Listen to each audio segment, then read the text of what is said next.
Welcome বন্ধুরা, কেমন আছেন সবাই? একটা কথা বলুন তো, আপনি কি সিঙ্গেল? কেননা এই মুভিটি শুধুমাত্র সিঙ্গেলদের জন্য, আর যে মুভির নামও হলো সিঙ্গেল। ইতিপূর্বে আমি এই গল্পগুলো বর্ণনা করেছি, যার লিঙ্ক আমি ডিসক্রিপশন ও পিন কমেন্টে দিয়ে রাখবো। যদি না দেখে থাকেন তাহলে বর্ণনাগুলি দেখে আসতে পারেন। তো গল্পের শুরুতে দেখা যায় দুই বন্ধু বিজয় আর অরবিন্দ মন্দিরে এসেছে। ছোটবেলার বন্ধু তারা। বিজয় ভগবানের কাছে প্রার্থনা করছে, ভগবান প্লিজ একটা মেয়ে সেট করিয়ে দাও, আর কতদিন সিঙ্গেল থাকবো? একটা মিষ্টি মেয়ে পেলেই তো লাইফ সেট হয়ে যাবে। তবে হ্যাঁ, মেয়ে আমি না পাইলেও চলবে, কিন্তু এই উল্টো বোকার ছেলে অরবিন্দ যেন কোনোভাবে মেয়ে না পায়, না হলে তো ওর লাইফ সেট হয়ে যাবে আর আমি সিঙ্গেল থাকবো। কিন্তু অরবিন্দ বলে, দেখ ভাই, আজ তোকে একটা স্পেশাল মানুষকে মিট করাতে চলেছি, নাম গায়ত্রী। গত 2 বছর ধরে ওকে পটানোর চেষ্টা করছিলাম, আর আজ সে আমার প্রপোজাল অ্যাকসেপ্ট করেছে। আমি তো খুব খুশি। এই কথা শুনে বিজয়ের রক্ত গরম হয়ে যায়। তুই মেয়ে পটিয়ে ফেললি আর আমায় বললি না তোরে ছাড়বো না। তারপর গায়ত্রী আসে আর বিজয় শুরু করে ওর দুষ্ট প্ল্যান। আর সে গায়ত্রীকে বলতে থাকে, আমার বন্ধু খুব সিধা সাদা লোক, তবে তোমার আগেও 2টা মেয়ের সাথে সম্পর্ক ছিল, ঝগড়া হয়েছে, পুলিশ পর্যন্ত পৌঁছেছিল ব্যাপারটা, আর সব জায়গায় বলে বেড়া যে ওর স্যালারি 60,000, কিন্তু আসলে 30,000 টাকাও কষ্টে পায়। বিয়ের আগে সত্যি জেনে নেওয়াটা ভালো, তাই বললাম। অরবিন্দ তখন মনে মনে গালাগালি করছে, অনেক কষ্টে একটা মেয়ে আমার জীবন এসেছে, আর আমার লাইফ সেট হচ্ছিল, সেটাকেও নষ্ট করে দিল। গায়ত্রী অনেক রেগে যায়। এই সময় বিজয় বলে, তোমাদের মধ্যে আমি থেকে কি করব? যাই আমি। এদিকে সে একটি মেয়ের আইডি কার্ড খুঁজে পায়। আইডি কার্ডটা তুলতেই সামনে সেই মেয়েটিকে দেখে সে তার প্রেমে পড়ে যায়। প্রতিদিন মেট্রোতে তার দেখা হয় পূর্বা নামে সেই মেয়ের সঙ্গে, কিন্তু পূর্বা তাকে পাত্তাই দেয় না। একদিন বিজয় অফিস বাদ দিয়ে পূর্বার পেছনে পেছনে যায়, দেখে যে পূর্বা আসলে একটি অডিশনের সেলস গার্ল হিসেবে কাজ করে। বিজয় এসে অরবিন্দকে সব বলে। অরবিন্দ বলে, তুই দেরি না করে সরাসরি আই লাভ ইউ বলে দে, দেখা যাক কি হয়। বিজয় বলে, না ভাই, ক্লাস 10-এ এক মেয়েকে বলেছিলাম আই লাভ ইউ, সে আই লাভ ইউ টু বলেছিল, কিন্তু পরে জানলাম তার আগে 2টা বয়ফ্রেন্ড ছিল। অরবিন্দ বলে, তাহলে একটা কাজ কর, ওকে একটা লাভ লেটার পাঠা, বুঝে যাবি ওর রিয়াকশন কেমন। বিজয় বলে, না ভাই, কলেজে এটা করেছিলাম, কোনো কাজ হয়নি, এখন এমন কিছু করতে হবে যাতে সে একেবারে ফিদা হয়ে যায়। তাই বিজয় কিছু গুন্ডার কাছে যায় আর বলে, তোমরা পূর্বার কাছে গিয়ে ওকে বিরক্ত করো, আমি হিরোর মতো এসে ওকে বাঁচাবো, ও তো একদম আমার প্রেমে পড়ে যাবে। সব গুন্ডা পূর্বার কাছে গিয়ে ওকে বিরক্ত করতে থাকে। বিজয় তখন হিরো হয়ে হাজির হয়। একটি নিরীহ মেয়েকে বিরক্ত করতে তোমাদের লজ্জা করে না? যতক্ষণ আমি আছি কেউ কোনো মেয়েকে ছোঁয়ার সাহস পাবে না। সে গুন্ডাদেরকে মারধর করে, কিন্তু পরে জানে যাকে সে পূর্বা ভেবে বাঁচালো সে আসলে হারিনি, যিনি একই রকম পোশাক পরা ছিল। বিজয়ের মাথায় তো বাজ পড়ে, ফুল টার্গেট বেছে ফেললাম, কিন্তু হারিনি তার ওপর ইমপ্রেস হয়ে যায়। বিজয় বলে, তুমিও তো জুডিও থেকে সস্তা ড্রেস এনে আমার পুরো প্ল্যানটা 12টা বাজিয়ে দিলে, কে বলেছিল তোমাকে এই জামা পরতে? এরপর সে রেগে সেখান থেকে চলে যায়। অরবিন্দ বলে, এত রাগ করছিস কেন, অন্য একটা প্ল্যান কর। পরের দিন মেট্রোতে আবার বিজয় পূর্বাকে দেখে। অরবিন্দ বলে, ভুলে যা, এমন সুন্দরী মেয়েরা তো প্রেমে করবে না, নিশ্চয়ই তার বয়ফ্রেন্ড আছে। বিজয় বলে, দেখি তো, পিছে যাই চল, দেখি ওর কোনো বয়ফ্রেন্ড আছে কিনা। একটা বাইকে লোক আসে, পূর্বা খুশি হয়ে উঠে পড়ে। বিজয়ের মন ভেঙে যায়। অরবিন্দ ঠিক বলছিল, এই কালিজীব কোথাকার। কিন্তু পরে দেখা যায় বাইকওয়ালাটা আসলে একটা র্যাপিডো রাইডার। পূর্বার টাকা দিয়ে বাসায় চলে যায়। বিজয়ের যেন প্রাণ ফিরে আসে। উফ, কারোর সাথে সম্পর্ক নেই। এদিকে পূর্বা তার অসুস্থ মায়ের সাথে থাকে, যার অপারেশনের জন্য 10 লাখ টাকা দরকার। 5 লাখ ইন্স্যুরেন্স থেকে মিলবে, কিছু সেভিংস আছে, কিন্তু কিছু এখনো কম। শোরুমের মালিক বলেছে যদি 1 সপ্তাহের মধ্যে একটা টপ মডেলের গাড়ি বিক্রি করতে পারে তাহলে বড়সড় বোনাস পাবে। পরের দিন দেখি বিজয় অরবিন্দকে নিয়ে ওটি শোরুমে যায় পূর্বার কাছাকাছি আসার জন্য, কিন্তু অরবিন্দ, যার প্রেমের সেটিং বিজয় ভেঙে দিয়েছিল, বদলা নিতে লুঙ্গি পরে গিয়ে শুরু করে লুঙ্গির উঁচাও ডান্স, যাতে পূর্বা দেখে বিজয় কি রকম বন্ধুর সাথে করে। বিজয় বলে, ভাই, আমি গায়ত্রীর সাথে তোর ব্যাপারটা ঠিক করে দিব, প্লিজ এখন আমার সেটিংটা তো করতে দে। পূর্বা ভাবে বিজয় গাড়ি কিনতে এসেছে। সে বেশ আন্তরিকভাবে গাড়ির ফিচার বোঝাতে থাকে। বিজয় তো শুধু তার মুখের দিকেই তাকিয়ে থাকে। পূর্বা জিজ্ঞেস করে, আপনি কখন বুক করবেন? বেচারা বিজয়ের তো মারুতি কেনারও টাকা নেই, তাও বলে, আপনি ফর্ম রেডি রাখুন, আমি টপ মডেল নিয়ে যাব। পূর্বা খুশি হয়ে যায়, কিন্তু যখন জানবে যে বিজয় মিথ্যা বলছে তখন খুব কষ্ট পাবে। এখন থেকে প্রতিদিনই বিজয় নতুন নতুন অজুহাতে পূর্বার কাছে যায় আর বলে আমি টাকার ব্যবস্থা করছি, একটু সময় দিন। পূর্বা বাধ্য হয়ে কথা বলে। পরের দৃশ্যে বিজয়ের বস তাকে বকা দেয়, তোমাদের কাজ ঠিকঠাক হচ্ছে না, ইন্স্যুরেন্স টার্গেট এখনো পূরণ হয়নি, জলদি করো, না হলে চাকরি যাবে। বিজয় ভাবে একদিকে পূর্বা পড়ছে না, অন্যদিকে কাজের চাপ, কি করি। রাতে একটা বিয়েতে বিজয় আর আরবিন যায়। সেখানে হারিনি আসে এবং বলে তুমি বিজয় না যে সেদিন আমাকে বাঁচিয়েছিলে? ঠিক করে ধন্যবাদটাও দিতে পারেনি, এখন একটু বসে কথা বলা যাবে? কিন্তু বিজয়ের হারনিতে কোনো আগ্রহই নেই। সে রেগে বলে দেখো, আমার জায়গায় অন্য কেউ থাকলেও সেটা করতো, আর কথা বলতেই যদি চাও তাহলে একটা অফার আছে, ইন্স্যুরেন্স নেবে, ভালো একটা ডিল দিতে পারি। তখন হারিনি বলে 1 সপ্তাহ সময় দাও, আমি জানিয়ে দেব। এটা শুনে বিজয় খুশি হয়ে যায়। এদিকে যেমন করে বিজয় প্রতিদিন পূর্বার পেছনে পড়ে তাকে বিরক্ত করছিল, তেমনি হার্নিও সারাদিন বিজয়ের পেছনে লেগে থাকে। ইন্স্যুরেন্স সংক্রান্ত বিভিন্ন তথ্য জানতে চায়, কিন্তু অনেক সময় পেরিয়ে যাওয়ার পর অর্জুন বিজয়কে বলে দেখো ভাই, মেয়েরা সেই ছেলেদের পছন্দ করে যারা তাদের কাছে কিছু লুকায় না। একটা কাজ কর, পূর্বাকে সব বলে দে তোর কাছে আসলে অডি কেনার মতো এত টাকা পয়সা নেই, আর এটাও বলে দে যে তুই শুধু তার কাছে আসতে চেয়েছিলি, এই জন্যই কথা বলছিস। যদি সত্যি ভালোবাসে তাহলে নিশ্চয়ই মেনে নেবে। তার কথা অনুপ্রাণিত হয়ে বিজয় পূর্বাকে এক রেস্টুরেন্টে ডাকে এবং বলে দেখো পূর্বা, মানুষের প্রেম প্রকাশের ধরন আলাদা হয়, আমারটা হয়তো একটু ক্যাজুয়াল ছিল, হয়তো এটা করা উচিত হয়নি, কিন্তু আমি যদি তোমার সঙ্গে কথা না বলতাম তাহলে আমরা কিভাবে একে অপরকে চিনতে পারতাম? তাই আমি গাড়ি কেনার নাটক করেছি, আমাকে ক্ষমা করে দিও আর আমার প্রপোজালটা গ্রহণ করো। এটা শুনে পূর্বার মাথা ঘুরে যায়। সে রাগে গরম কফির কাপ বিজয়ের মুখে ছুঁড়ে মারে আর বলে তোমার জন্য আমি এত আশা ধরে বসেছিলাম, আর তুমি আমার সঙ্গে শুধু সময় কাটাচ্ছিলে। আবার যদি তোমার মুখ দেখি তাহলে সরাসরি পুলিশের কাছে অভিযোগ করব।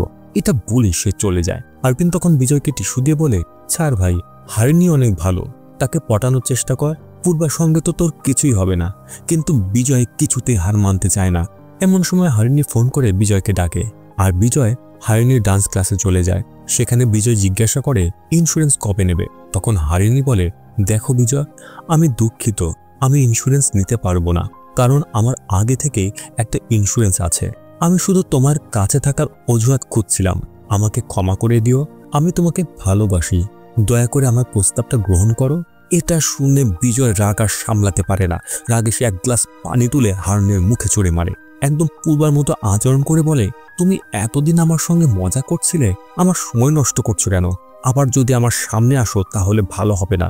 এরপর বিজয় একটু ভাবলে বুঝতে পারে যেমন করে আমি রেগে গিয়েছিলাম ঠিক তেমন করেই তো পূর্বাও রেগে গিয়েছিল যখন আমি ওকে সত্যিটা বলেছিলাম। একই জিনিস আমি পূর্বার সঙ্গে করেছিলাম আর হারিনি আমার সঙ্গে করছিল। এটা কি ঈশ্বরের ইশারা নয়? কিন্তু না, আমি তো বেহায়া, আমি হার মানব না। তাই বিজয় পূর্বাকে মেসেজ করতে শুরু করে, কিন্তু সে বিজয়কে ব্লক করে রেখেছে।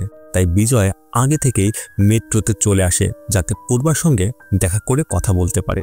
সে পূর্বাকে বলে সরি পূর্বা, আমার ওরকম করাটা উচিত হয়নি, কিন্তু আসলে এটা আমার প্ল্যান ছিল না, এটা আরবিনদের প্ল্যান ছিল, তাই আজ ওকে নিয়ে এসেছি, মারার দরকার হলে ওকে মারো। তখন আরবিন বলে আরে সবসময় আমাকে কেন ফাঁসাচ্ছিস, তুই কি আমার জীবন শেষ করে ছাড়বি নাকি? এই ঝগড়ার মাঝেই পূর্বা চলে যায়। এবার গাড়ির শোরুমে পূর্বাকে চিন্তিত দেখা যায় আর সবাই জিজ্ঞাসা করে সব ঠিক আছে তো? তখন পূর্বা বিজয়ের কাহিনী সবাইকে বলে দেয়। এটা শুনে বাকিরা বলে এই বিজয়কে একটা শিক্ষা দিতেই হবে, একটা কাজ করি, কিছু গুন্ডা ভাড়া করি, যদি বিজয় আবার পূর্বাকে বিরক্ত করতে আসে তাহলে তারা তাকে ঠিঙিয়ে দেবে। পূর্বাও রাজি হয়ে যায়। পরদিন মেট্রোতে বিজয় আবার পূর্বার সঙ্গে কথা বলতে আসে। পূর্বা তখন গুন্ডাদের ইশারা করে দেয়, কিন্তু গুন্ডারা মারার আগে ট্রেনে থাকা সাধারণ মানুষই বিজয়কে পেটাতে শুরু করে। সবার সামনে মেয়েকে বিরক্ত করছিস। আরবিন্দ সুযোগ পেয়ে বিজয়কে 2-4টা মেরে দেয় আর বলে আমাকেও বিরক্ত করেছিস, আমার প্রেমটাও নষ্ট করেছিস। এর সাথে পূর্বার ভাড়া করা লোকগুলো তাদেরকে মারতে থাকে। যখন মারধর বেশি হয়ে যায় তখন আরবিন্দ পালাতে চেষ্টা করে, কিন্তু লোকজন তাকেও ধরে মারে। তোমরা 2 বন্ধু একসাথে ষড়যন্ত্র করেছ। এই মার খাওয়ার দৃশ্য দেখে পূর্বার একটু খারাপ লাগে, এমন মার খাওয়ার ঠিক হয়নি। পরে বিজয় কষ্টে ট্রেন থেকে বেরিয়ে আসে আর তখনই জানা যায় এই পুরো প্ল্যান আসলে বিজয়েরই ছিল। গুন্ডাদেরকে সে হায়ার করেছিল যাতে পূর্বার সামনে মার খেয়ে ওর মনে তার জন্য সহানুভূতি জন্মায় আর প্ল্যান সফল হয়, কিন্তু কিছু সময়ের জন্য। কারণ মেট্রোর বিষয়ের জন্য পূর্বা বিজয়ের কাছে সরি বলার জন্য তার অফিসে গিয়েছিল, যেখানে গিয়ে সে দেখে বিজয় গুন্ডাদের সাথে মজা করছে, প্ল্যান সফল হওয়ার আনন্দে হাসাহাসি করছে। এটা দেখে পূর্বা সব বুঝে যায় আর বলে, তুমি আমাকে বোকা বানাচ্ছিলে, এবার তোমায় ছাড়বো না। বিজয়ের প্ল্যান ফ্লপ।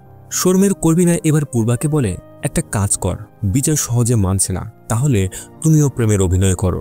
মিষ্টি কথা বলে বলে ওর অনেক টাকা খরচ করিয়ে দাও, নিজেই ছেড়ে পালাবে। এই আইডিয়াটা পূর্বার ভালোই লাগে। এরপর থেকে সে যখনই বিজয়ের সঙ্গে দেখা করে খুব মিষ্টিভাবে কথা বলে। এবার বিজয় পুরো পাগল, পূর্বা আমার প্রেমে পড়ে গেছে, এবার কেউ আমাকে আলাদা করতে পারবে না। বিজয় খুবই খুশি। অন্যদিকে হার্নিও আবার কাছে আসে, তাকে বোঝায় যেন তার সঙ্গে বিয়ে করে, কিন্তু বিজয় কোনোভাবে রাজি নয়। এরপর আসে ভ্যালেন্টাইন্স ডে। বিজয় পূর্বার জন্য দারুণ সব উপহার নিয়ে আসে। পূর্বা চলে যেতে সেখানে হাজির হয় হার্নি। বিজয়কে তার প্রপোজাল গ্রহণ করতে বলতেই এমন সময় একদল লোক আসে, যারা সম্পর্ক করে এমন ছেলে মেয়েদেরকে জোর করে বিয়ে দিয়ে দেয় এই দল। তারা বিজয়কে ঘিরে ধরে বলে, এই মেয়েকে এখনই মঙ্গলসূত্র পরাও, না হলে হাড় ভাঙবো। হার্নি তো খুশিতে বলে, ভাবছো কেন, চলো বিয়ে করে ফেলি, মজাই হবে। আর বিজয় হতভম্ব হয়ে সেখানে অজ্ঞান হয়ে যায়। এরপরে বিজয় তার বন্ধুকে বলে, আমি যদি অজ্ঞান হওয়ার অভিনয় না করতাম তাহলে তো আমার বিয়ে হয়েই যেত। পরের দৃশ্যে হার্নি বিজয়কে বলে, তোমাকে কিছু বলার আছে, হয়তো তুমি বিশ্বাস করবে না, কিন্তু এটাই সত্যি। পূর্বা তোমাকে ভালোবাসে না, সে তোমার সঙ্গে শুধু খেলছে। আমি ওকে নিজে দেখেছি বন্ধুদের সঙ্গে তোমার বিরুদ্ধে প্ল্যান করতে। সাবধান হয়ে যাও, না হলে খুব পস্তাবে। বিজয় অবাক হয়, কিন্তু বিশ্বাস করে না, ভাবে হার্নি তাকে পাওয়ার জন্য মিথ্যে বলছে। এমন সময় পূর্বা ফোন করে বলে, আজ রাতে আমি একটা পাবে যেতে চাই, তুমি নিয়ে যাবে? বিজয় খুব খুশি হয়ে বলে, অবশ্যই, আমি পৌঁছে যাব। আরবিন বলে, পাগল নাকি, যে পাবে যেতে বলছে সেখানে এক বোতল মদের দাম 20,000 টাকা। বিজয় বলে, চিন্তা করিস না, পার্সোনাল লোন নিয়ে নিয়েছি, সব সামলে নেব। পরে দেখা যায় পূর্বা একা নয়, পুরো শোরুমের 20 জন কর্মীকে নিয়ে এসেছে। সবাই মিলে মজা করবে আর বিল দেবে বিজয়। বিজয়ের পা থেকে যেন মাটি সরে যায়। পার্সোনাল লোনেও হবে না, এত বিল দেব কি করে, থালা বাসন ধুয়েও কাজ হবে না। তবে সে দুশ্চিন্তা ভুলে পূর্বার সঙ্গে নাচতে যায়, কিন্তু পূর্বের বন্ধুরা তাকে ঘেঁষতেই দেয় না। সবাই মজা করে চলে যায়। বিল আসে 1 লক্ষ টাকা। বিজয় তো 50,000 লোন নিয়েছিল, বাকি 50,000 কোথা থেকে আসবে? তখন সে পাবেই একটা ছাগল খুঁজে পায়। তাই বস, যে নিজের স্ত্রী থাকা সত্ত্বেও অন্যের মেয়ের সঙ্গে এসেছে। বিজয় সঙ্গে সঙ্গে বসের ছবি তুলে বলে, আপনার স্ত্রীর কাছে পাঠিয়ে দেব। বস ভয় পেয়ে বলে, দয়া করো ভাই, যা চাও দিয়ে দেব। বিজয় তখন বসের কার্ড নিয়ে পুরো বিল মেটায়। কি চমৎকার আইডিয়া, তাই না? পরের দৃশ্যে আবার পূর্বা সবাইকে নিয়ে বিজয়কে সিনেমা হলে নিয়ে আসে। সবাই মিলে মজা করবে, পপকর্ন খাবে আর বিল দিবে বিজয়। কিন্তু বিজয়ের কোনো চিন্তা নেই, কারণ বসের টাকা তো আছে। সে সবাইকে দারুণ ট্রিট দেয়। এবার পূর্বার একটু খারাপ লাগে, আমি ওকে খুব বেশি কষ্ট দিচ্ছি, এত টাকা খরচ করানো ঠিক হচ্ছে না। ঠিক তখনই তার মায়ের শরীর খারাপ হয়, তাড়াতাড়ি অপারেশন করতে হবে।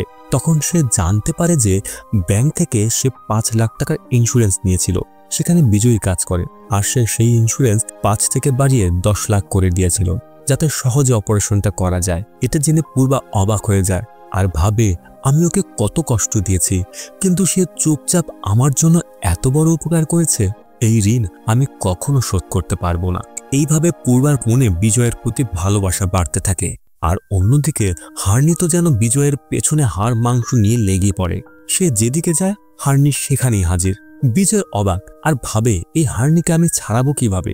মেয়েটা জানে আমি কোথায় যাচ্ছি, নাকি আমার গায়ে ট্র্যাকিং ডিভাইস লাগিয়ে দিয়েছে? তখন সে দেখে আরবিন্দ হার্নির সঙ্গে কথা বলছে, আর সেই হার্নিকে বলে দিচ্ছে বিজয় কোথায় যায়। বিজয় তখন বলে, আচ্ছা, এই তুই তাহলে সেই ট্র্যাকিং ডিভাইস? সাপের মতো কামড়ালি আমাকে। বলতো ভাই, এসব কেন করছিস? মা মেয়ে বোন হয় নাকি তোর যে ওর পক্ষ নিচ্ছিস? তখন আরবিন্দ বলে, দেখ ভাই, মেয়েটা তোকে অনেক পছন্দ করে। আমি প্রথম দিন মেট্রোতে তোকে হার্নির সঙ্গেই পরিচয় করাতে গিয়েছিলাম, কিন্তু তখনই তোর নজর পূর্বার উপরে পড়ে গেল, আর তুই ওর প্রেমে হাবুডুবু খেয়ে ফেললি। হার্নি গায়ত্রীর ভালো বন্ধু, তাই ওর জন্যই এসব করছি। বিজয় তখন বলে, শোন বেটা, তোকে ছাড়বো না। একবার যদি পূর্বাকে পেয়ে যায় তাহলে তোর আর গায়ত্রীর ফিল্ডিং বসাবো।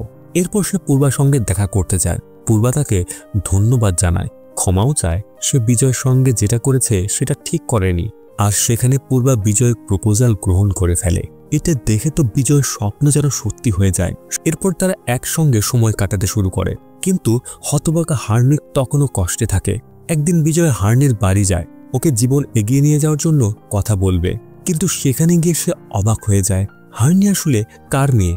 আসলে অনেকদিন আগে বিজয় এক ক্লাবে যেত, যেখানে মূর্তি নামে এক লোক ছিল, যার ব্যাংক লোনের ইএমআই নিয়ে সমস্যা ছিল। বিজয় গত 5 মাস ধরে নিজের টাকা দিয়ে মূর্তির ইএমআই মিটিয়ে আসছিল, যাতে তার সম্মানে আঘাত না আসে। মূর্তি ও বিজয়ের মধ্যে বন্ধুত্ব হয়ে যায়, আর মূর্তির মেয়েই ছিল হার্নি। তখনও হার্নি বিজয়কে চিনত না, বিজয়ও হার্নিকে চিনত না। একদিন মূর্তি বিজয়কে বলে, আমার মেয়েকে দেখতে ছেলেপক্ষ আসবে, একটু সময় দাও, ইএমআই মিটিয়ে দেব। পরদিন ছেলেপক্ষ আসে, মেয়েকে পছন্দও করে, কিন্তু সময় আছে এখনো। তখন মূর্তি হার্নির সব গয়না নিয়ে বিজয়ের কাছে আসে, যাতে বন্ধক রেখে ইএমআই মেটানো যায়। কিন্তু তখন অ্যাক্সিডেন্টে তার মৃত্যু হয়। হার্নি ও তার মা ভেঙে পড়ে। বিজয় তখন সাহস দেয়, ইন্স্যুরেন্সের টাকায় ও নিজের টাকায় পুরো লোন মিটিয়ে দেয়, আর তাদেরকে বলে তারা যেন চিন্তা না করে, আর কিছু দরকার হলে তাকে জানাতে বলে। এই কারণে হার্নি বিজয়কে ভালোবাসতে শুরু করে। বাবার মৃত্যুর পর ছেলেপক্ষও বিয়েতে রাজি হয়নি। এসব জানার পরে বিজয়ের মন ব্যথায় ভরে যায়, আর সেভাবে আমি হার্নির সঙ্গে খুব অন্যায় করেছি। কিন্তু সমস্যা হলো, এখন তো পূর্বাও তাকে ভালোবাসে। সে হার্নির কাছে যাবে, তাহলে পূর্বার কি হবে? আর পূর্বার কাছে যাবে, তাহলে হার্নির কি হবে? অতএব সে সাহস করে পূর্বাকে সব বলে দেয়। এটা শুনে পূর্বা কষ্ট পায়, কিন্তু বলে, ঠিক আছে, যদি আমরা এখন বিয়েও করি, তবু তোমার মনে আফসোস থাকবে, তাই ভালো হবে আমরা আলাদা হয়ে যাই। পূর্বা চায়নি আলাদা হতে, কিন্তু হার্নি ও বিজয়ের জন্য সে নিজে সরে যায়। পরদিন বিজয় হার্নির জন্য অপেক্ষা করে, তাকে বিয়ের কথা বলবে, কিন্তু হার্নি আসে অন্য এক ছেলের সঙ্গে। এই ছেলেটাই সেই ছেলে যার সঙ্গে আগে তার বিয়ের কথা হচ্ছিল। ছেলেপক্ষ রাজি ছিল না, কিন্তু মেয়ের কারণে রাজি হয়ে যায়। হার্নি বিজয়কে বলে, তুমি ঠিক বলেছিলে, আমাকে এগিয়ে যেতে হবে। আমি তোমাদের মাঝে কাটা হয়ে দাঁড়াচ্ছিলাম, এবার তোমরা শান্তিতে জীবন কাটাও। ভবিষ্যতের জন্য শুভকামনা। আর হ্যাঁ, আমার বিয়েতে অবশ্যই আসবে, আর তোমার বিয়েতে আমাকে ডাকবে। কিন্তু বেচারা বিজয় কি করে কারোর বিয়েতে যাবে? এইমাত্র তো পূর্বার সঙ্গে ব্রেকআপ করলো, আর এখন হার্নিও চলে গেল। বিজয় পাগলের মতো আচরণ করে, তাহলে কাউকে মিঙ্গল থাকতে দেব না। তারপর সে জানতে পারে পূর্বার বিয়ে হচ্ছে। আরবিন তাকে বোঝায়, চল একবার কথা বলি, পূর্বা হয়তো রাজি হয়ে যাবে। বিজয় বিয়েতে যায়। পূর্বাকে দেখে তার চোখে পানি এসে যায়, কারণ বিয়ে সাজে পূর্বা অপূর্ব লাগছিল। কিন্তু পূর্বা তাকে দেখে রেগে যায়, আর এক বাচ্চার হাতে একটা চিরকুট পাঠায়, যেখানে লেখা ছিল, যেহেতু এসেই গেছো, তাহলে খেয়ে যেও। বিজয় আরবিনকে বলে, দেখলি, চেষ্টা বৃথা। আমি আগেই বলেছিলাম ঈশ্বর আমাকে সিঙ্গেল রেখেই মারবে। ঠিক তখন সেই কলেজের মেয়ে আসে, যে একবার বিজয়ের প্রেমপত্র ভুল করে ফটোকপি করেছিল। সে বিজয়কে বলে, তুমি আমায় চিনতে পেরেছো? আমি এখনো সিঙ্গেল, আমাকে বিয়ে করবে? বিজয় তো আর এসবের মধ্যে পড়তে চায় না। কিন্তু কিছুক্ষণ পরে আরও একটি মেয়ে আসে, যাকে বিজয় ক্লাস 10-এ প্রপোজ করেছিল, আর যার 2টা বয়ফ্রেন্ড ছিল। সেও বিজয়কে বিয়ের প্রস্তাব দেয়, কিন্তু বিজয়ের লক্ষ্য এখন স্থির, আর বলে, আমি সিঙ্গেলই থাকবো। আমি হতে চাচ্ছি সালমান খান, নিজে সিঙ্গেল থাকবো, আর কাউকে মজা করতে দেব না। সে যেখানে যেখানে প্রেমিক প্রেমিকা দেখতে পায়, সেখানে সুতলি বোমা ফাটিয়ে সবাইকে তাড়িয়ে দেয়। এখন তার একটাই মিশন, সারা দুনিয়াকে নিজের মতো সিঙ্গেল বানানো। গল্পটি কেমন লাগলো তা অবশ্যই কমেন্টে লিখে জানাবেন, আর এমন আরও গল্প দেখতে চাইলে চ্যানেলটিকে সাবস্ক্রাইব করে রাখবেন। আর হ্যাঁ, একটা লাইক দিতে ভুলবেন না।